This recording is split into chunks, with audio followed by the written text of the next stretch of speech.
नमस्कार मित्रों, आप सभी का हमारे चैनल श्री राम परिवार में हार्दिक स्वागत है। मित्रों, हमारे W3R जी ने हमसे बहुत समय पहले माता प्रत्यंगिरा की साधना पुस्तक मांगी थी और हम कुछ कारणों से उन्हें उपलब्ध नहीं करवा पा रहे थे। तो इस वीडियो में हम उन सभी लोगों को पुस्तक उपलब्ध करा रहे हैं।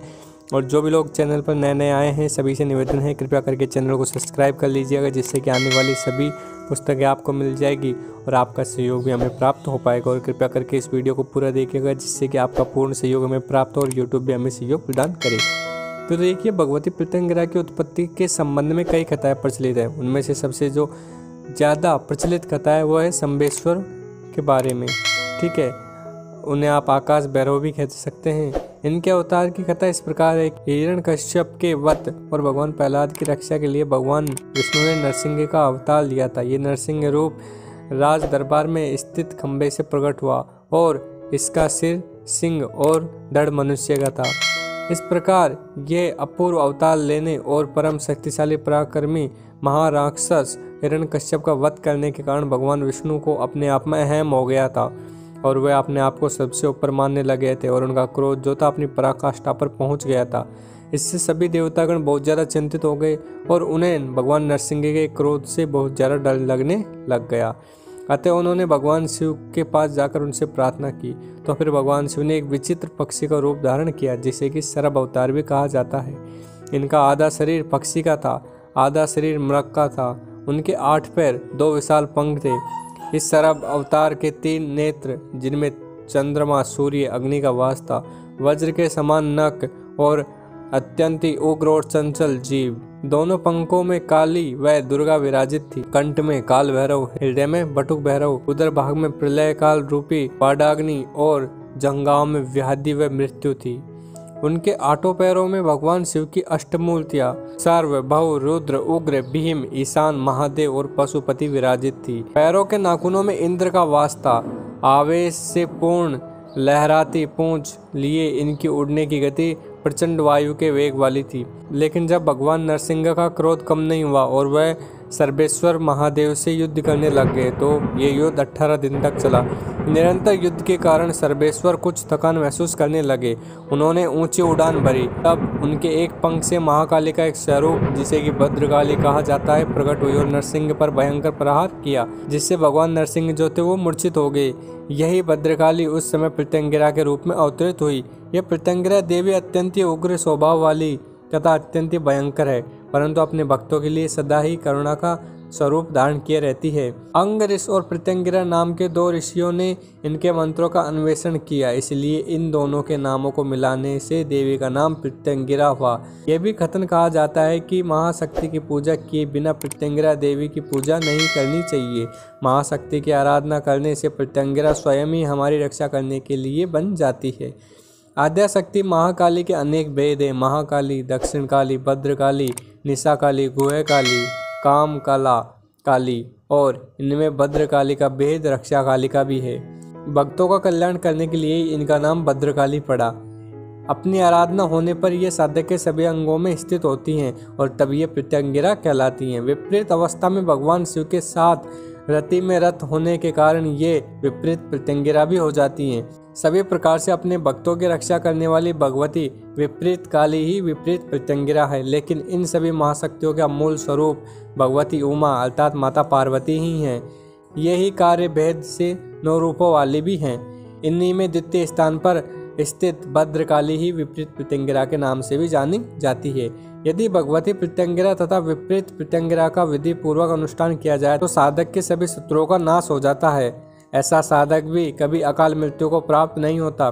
शत्रुओं द्वारा साधक के विरुद्ध किए जाने वाले समस्त जो तंत्र मंत्र के कार्य होते हैं और सभी प्रकार के कार्य जो हैं वो स्वतः ही नष्ट हो जाते हैं और शत्रु पर ही वो 2 गुने प्रभाव से वापस लौटकर प्रहार करते हैं। ये भगवती शत्रुओं को नष्ट करने के साथ साथ शत्रुता को भी नष्ट कर देती है। शत्रु साधक के वशीभूत हो जाता है। इनका साधक संसार से में रहते हुए लक्ष्मी, भूमि, वाहन, पुत्र, पौत्र आदि सभी प्रकार के सुखों को अपने जीवन में प्राप्त करता है। वह समस्त विद्याओं का सहज ही प्राप्त करने लग जाता है। इस विद्या के प्रभाव से निर्धन और दरिद्र भी धनवान और मूर्ख व्यक्ति भी बहुत ज्यादा श्रेष्ठ ज्ञानी हो जाता है।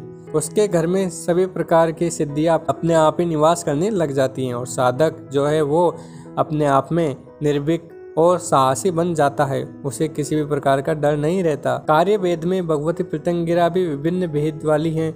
वे ही भद्रकाली रूपा हैं, कौशिक रूपा हैं, शत्रु निषूदनी रूपा भी हैं और इत्यादि रूप उनके हैं। उनको आप बहुत सारे रूपों से देख सकते हो, जैसे हनुमान प्रत्यंगिरा है, महाकाली प्रत्यंगिरा है, बहुत से माता प्रत्यंगिरा के भेद आप देख सकते हो। भगवती पार्वती की देह से कौशिक देवी निकल जाने के उपरांत पार्वती जी का रंग काला हो जाता है और वे कालिका के नाम से प्रसिद्ध हुई हैं। पार्वती जी के शरीर से निकलकर देवी कौशिकी ही प्रत्यंगिरा कहलाई। इन्हें ही काली, भद्रकाली आदि नामों से जाना जाता है। कहने का तात्पर्य यह है कि काली, भद्रकाली, प्रत्यंगिरा में कोई भी भेद नहीं है, वो सभी एक हैं। केवल इनके कार्यों में ही भिन्नता है। भगवती प्रत्यंगिरा का कोई स्वतंत्र आवरण यंत्र नहीं है। इनका समर्चन माँ गौरी की ही पीठ पर ही होता है। शत्रुओं के द्वारा किए गए अभिचार कर्मों के निस्तारण हेतु भगवती प्रत्यंगिरा का अनुष्ठान पूर्णतः उपयोगी और महत्वपूर्ण है। इनका अनुष्ठान वैदिक एवं तांत्रिक दोनों में ही अमूल्य है। तांत्रिक एवं वैदिक ब्राह्मणों में विशिष्ट रूप से प्रशंसनीय और अभिचार कर्मों की निवृत्ति के लिए प्रत्यंगिरा अनुष्ठान पूर्णतः विश्वसनीय है। अगर किसी भी व्यक्ति के ऊपर कोई भी बड़े से बड़ा तांत्रिक प्रयोग किया गया है तो वह माता प्रत्यंगिरा का प्रयोग करके, उनकी साधना करके उसको भी शांत किया जा सकता है। सभी प्रत्यंगिराओं में अन्नपूर्णा पीठ वाली प्रत्यंगिरा का अनुष्ठान अथवा पुरस्चरण अत्यंत सरल है। इसमें मात्र 10,000 मंत्रों का जप और 1,000 मंत्रों से हवन किया जाता है। सतर्पण, 10 मार्जन, एक ब्राह्मण को भोजन करके मंत्र की सिद्धि की जा सकती है। प्रयोग करते समय मात्र 1 माला जप किया जाता है और 1 माला जप का हवन किया जाता है। 1 माला जप से मार्जन करना ही पर्याप्त होता है। इस प्रकार से यह अनुष्ठान आप एक दिन में संपन्न कर सकते हो। जैन ग्रंथों में भी माता प्रत्यंगिरा का आप उल्लेख देख सकते हो। घट चालन प्रयोग में शुभ अशुभ जानने हेतु करने का विधान इन ग्रंथों में उपलब्ध है। इसके अतिरिक्त ब्राह्मी प्रत्यंगिरा, नारायणी प्रत्यंगिरा, रौद्र प्रत्यंगिरा, उग्र प्रत्या प्रत्यंगिरा और भी माता के बहुत सारे स्वरूप आपको इन ग्रंथों में देखने को मिल जाएंगे। साधक अपनी इच्छा के अनुसार अथवा गुरु के निर्देश के अनुसार किसी भी प्रत्यंगिरा साधना मंत्र का चयन करके अनुष्ठान और पुरस्चरण संपन्न कर सकता है। जन सामान्य अथवा कर्मकांडी ब्राह्मण इस साधना के माध्यम से अपना और दूसरों का जीवन सरल और सफल बना सकते हैं। लेकिन सभी साधकों को मेरा यही परामर्श है कि इस साधना के संबंध में जब तक पूर्ण ज्ञान न हो तब तक नहीं किया जाना चाहिए। देखिए, और आपको कम से कम अपने गुरु से संपर्क किया जाना चाहिए जब आप इस साधना को करें। इस वीडियो में मैं आपको ये पुस्तक भी उपलब्ध करवा रहा हूँ, तो आपको इस पुस्तक में इस साधना से संबंधित सारी ज्ञान प्राप्त हो जाएगा। लेकिन फिर भी अगर आप इस साधना को करते हैं तो कृपया करके अपने गुरु से आपको एक बार संपर्क जरूर करना है, ठीक है। अन्यथा आपको लाभ के स्थान पर बहुत हानि भी देखने को मिल सकती है, क्योंकि जो माता प्रत्यंगिरा का स्वरूप है वो बहुत ही उग्र स्वरूप है और उनकी जो साधना है वो भी बहुत उग्र स्तर की साधना है। इसमें आपको लाभ की जगह हानि भी हो सकती है अगर आप बिना गुरु के इस साधना को करते हैं। अतः इस साधना को आपको किसी योग्य व्यक्ति के संरक्षण में रहकर ही करना चाहिए। साथ में भगवान शिव की आराधना भी आपको करनी चाहिए। और ये सभी जो चीजें हैं वो मैंने आप सभी को बताया कि माता प्रत्यंगिरा का स्वरूप कैसा है, उनकी उत्पत्ति किस तरीके से हुई। आपको अगर सारी जानकारी अच्छी लगी हो तो आप वीडियो को जरूर लाइक कीजिएगा। अगर आपको जो हमारा कार्य अच्छा लग रहा है, जो हम आपको पुस्तकें उपलब्ध करवाते हैं, तो आप चैनल को ज़रूर सब्सक्राइब कीजिएगा और इस वीडियो को भी आगे ज़रूर शेयर कीजिएगा। अगर आपको कोई परेशानी हो तो आप नीचे कमेंट कर सकते हैं। और देखिए, पुस्तक की जो विषय सूची है वो भी आपकी स्क्रीन पर आपको दिखाई जा रही है कि किस तरीके से आपको क्या क्या पुस्तक में देखने को मिलेगा। आपको पुस्तक में भगवती प्रत्यंगिरा की साधना के बारे में विस्तार से जानकारी देखने को मिलेगी। माता के सभी मंत्र आपको देखने को मिलेंगे।